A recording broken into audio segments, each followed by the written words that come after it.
Hi friends, welcome back to my channel and welcome if you are new here. My name is Andrea.M. and this is another new series I wanted to explore during the summer holidays for us here in Australia and the Christmas break for you guys in other parts of the world. And this one is called The Oz Files. The truth is out back. In this series, I will be covering all of our strangest, most obscure and scary Australians' myths, magic and lore. So let's just hop into today's story. And it takes place in Darwin. Located in the top end of Australia, it boasts beautiful white sand beaches and the infamous Eastpoint Reserve. Covering over 200 hectares of beautiful Australian rainforest, the Eastpoint Reserve winds around lots of walking tracks, horse paddocks. It leads down to a beautiful lake, and it has a beautiful restaurant located inside it, but it also has a very dark secret which surrounds the last place you will find inside the reserve, and that is a World War II military base. All standing, kind of standard, just things you might find while you're exploring, and you'd be right. However, as night falls and the curlew begins its eerie night call, and for those of you who don't know what a curlew is, it's one of our night birds. I think it's also called a mopoke. And it has a really scary noise. If I can find a recording of it somewhere, I'll insert it here so you guys can hear it. It's quite spooky. It's actually a really nice little bird, but if you're alone and you're wandering around in the bush at night, it can be quite spooky.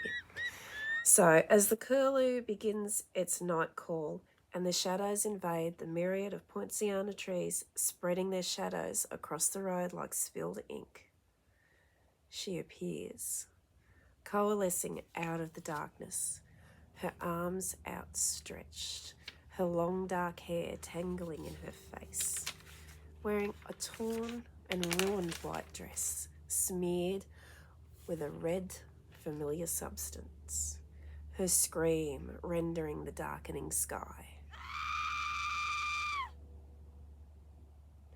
Those growing up in the Eastpoint area will tell you that this is their very own urban legend. This is the legend of the Poinciana Woman.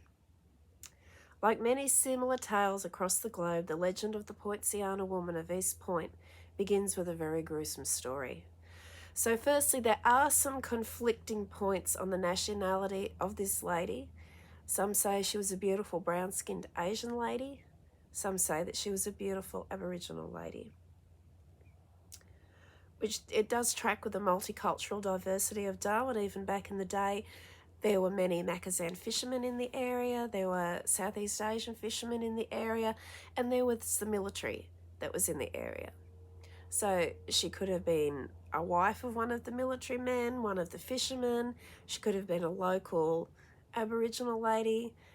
Though they conflict so much, it's unsure of her nationality, really. So she was either a beautiful Asian or a beautiful Aboriginal lady. And what happened next is the very sad part of the tale. Whoever she was, it is thought that she was attacked. Now, there's differing points on this. Some of the stories say that she was pack attacked by soldiers. Some say she was pack attacked by the fishermen. She was left for dead.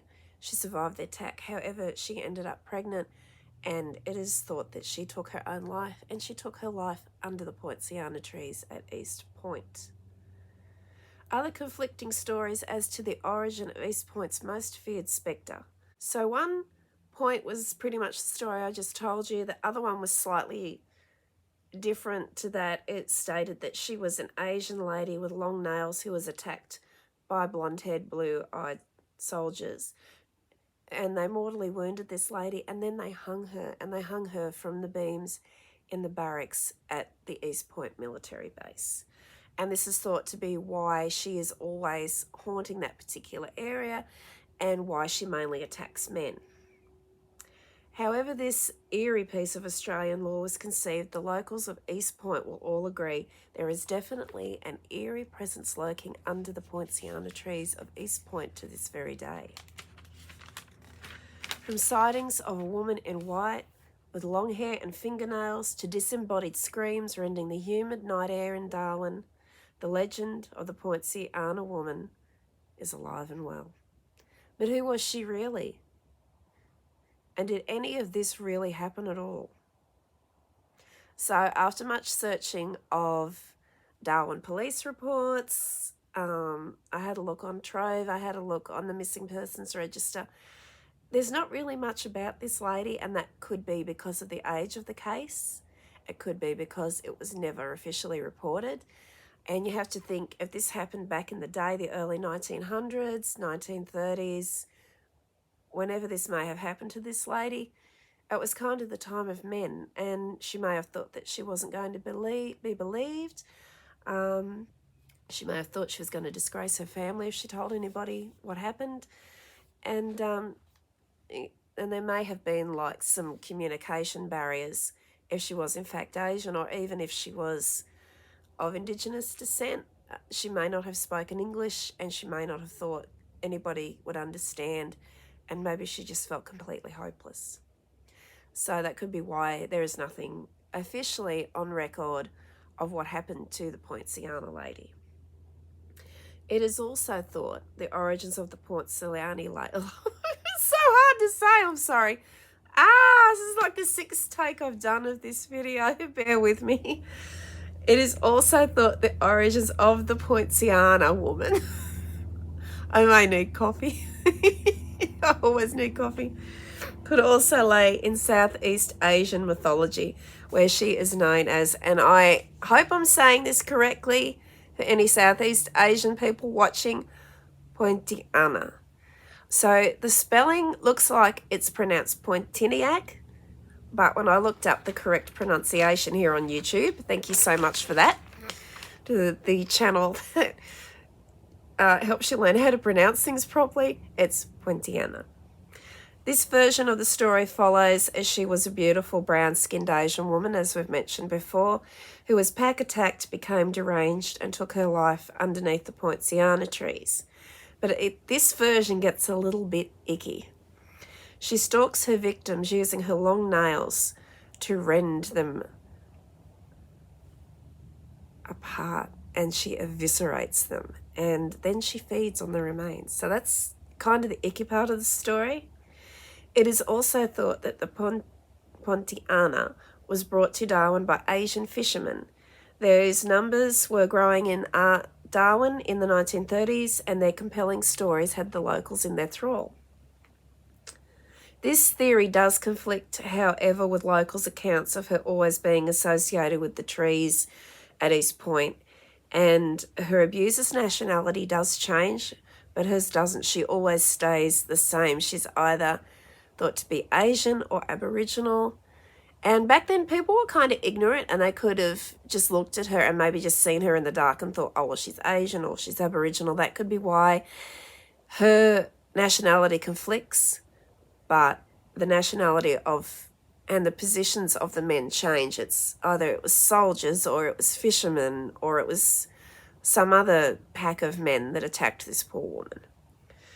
So her abuser's nationality changes, however, she is always portrayed as either an Aboriginal or an Asian lady. And when exactly did her spirit begin haunting Eastpoint? Nobody knows. Because there's not a lot of record keeping that's accurate with this story, and this is how most urban legends are grown anyway. It comes from something that probably happened. But you have people die and families pass on, and whoever started the stories or whoever was around then gradually fades away, and the story kind of gets a little bit lost. So, as many accounts of the witnesses state, she is mainly heard or seen haunting the cliff top area of Dudley Point. And this is the military base. And some accounts place her haunting the imposing gun turrets. Turrets? Oh, I'm doing so well today.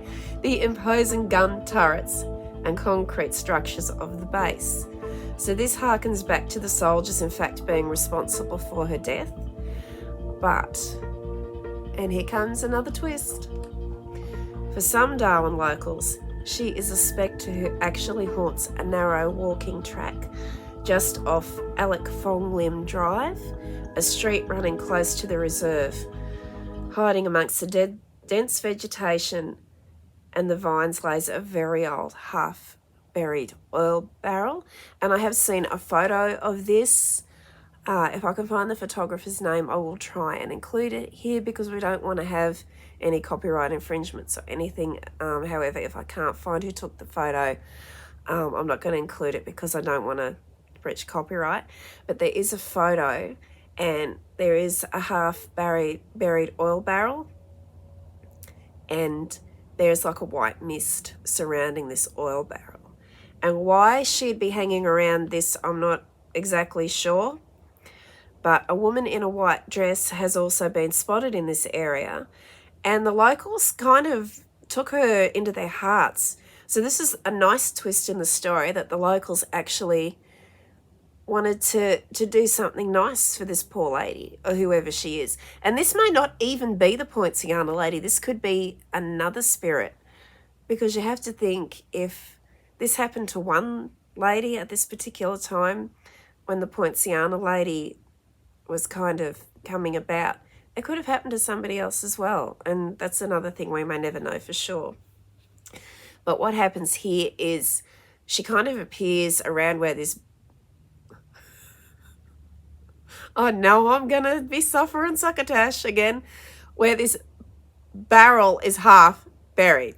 Okay. Awesome. I got through that one. And what happens is they will walk by on their daily walks and they'll leave a note for the lady. So that's kind of nice. I think it may be also to kind of appease her and let her know that she isn't alone and that people do remember her. Because there is a kind of a violent history with the Poinciana lady. So maybe if they think this is her, they feel if they leave her a note and let her know that people still care, that maybe she's not going to attack people that walk through there. Who knows? So now comes to... So why then the Poinciana trees in particular? It was thought by some that they had been planted in the city of Darwin in the 1900s, early 1900s, to beautify the area, make it look a little nicer, because I would be imagining that back then it was probably a little bit barren, a little bit scrubby, and Europeans just love to beautify things and bring things into the country that probably shouldn't be there. But it may not have been the Europeans that actually brought the Poinciana trees in. There was a local botanist, as I was reading up on Haunted Darwin, that actually has found a grove of trees that are growing in Darwin about 90 kilometres away from Darwin on the coast. And he believes they might have actually been planted by the Macazan fishermen back in the day. So that's bringing a question of, could the Poinciana woman have been haunting Eastpoint for much longer than everybody first thought? The earliest mentions of the elusive lady include a somewhat gentler tale of a woman who died in childbirth, along with her baby, and their spirits met under the trees, and that's how the Poinciana lady came about. By the 1990s, however, she was said to be stalking teenagers, parking in their cars along the point and scraping her nails along the doors of their cars. Reports of Banshee. I picked all the hardest words for this video, and as you guys already know, if you've been watching me for a while, I can't speak. I trip up so much, so thank you all if you're still watching. I'm doing my best, I promise. Okay, where were we? Reports of banshee-like screams erupting from the turrets of the military base and murky doorways, and the spirit appearing in the rear view mirrors of unsuspecting motorists have also been heard, seen and felt around Eastpoint in Darwin. But every good story always has a twist. And while this is a parallel to the original accounts, it could very well turn the whole legend on its head. And it is the legend of the Punchari.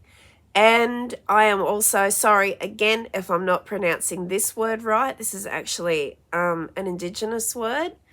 And I did look up everywhere on the correct pronunciation of it. I couldn't find it anywhere. So I do apologise if I don't have this pronunciation right. Again, I'm trying my best. So it is the legend of the Poonchari, the spirit of the banyan tree.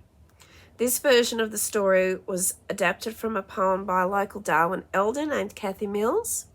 And this story went as follows: that a young woman from the Philippines was betrothed to a young sailor and was to be married upon his arrival home from sea, but he never returned.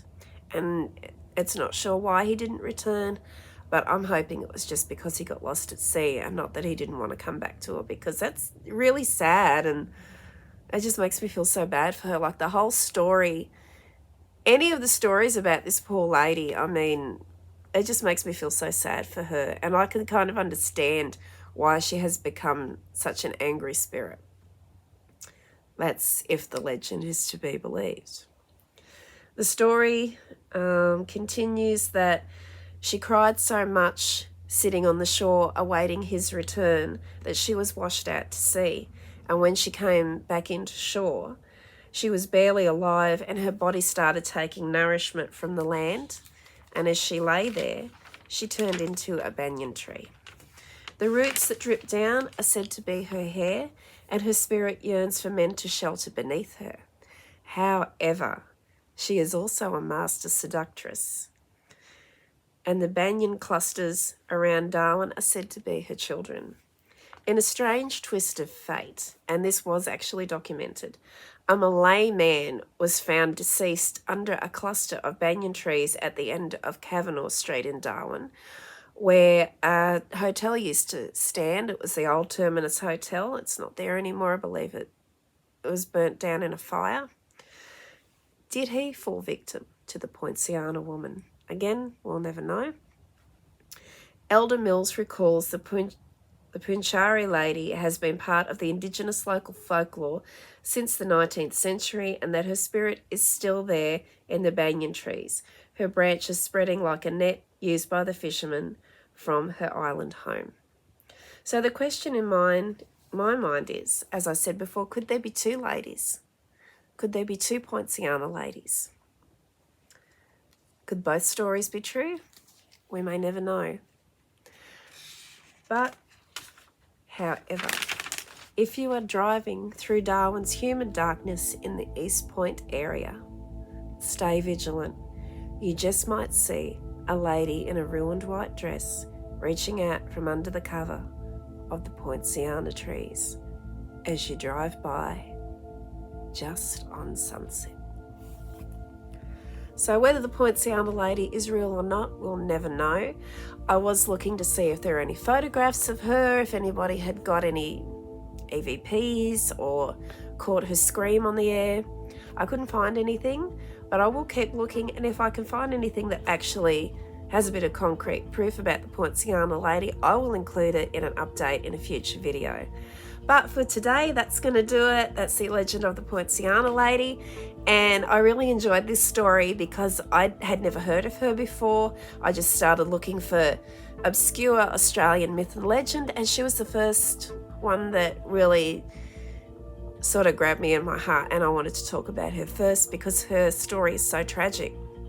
And that's how a lot of these legends begin, I guess, with a tragic story and then a haunting, and then they're just an urban legend.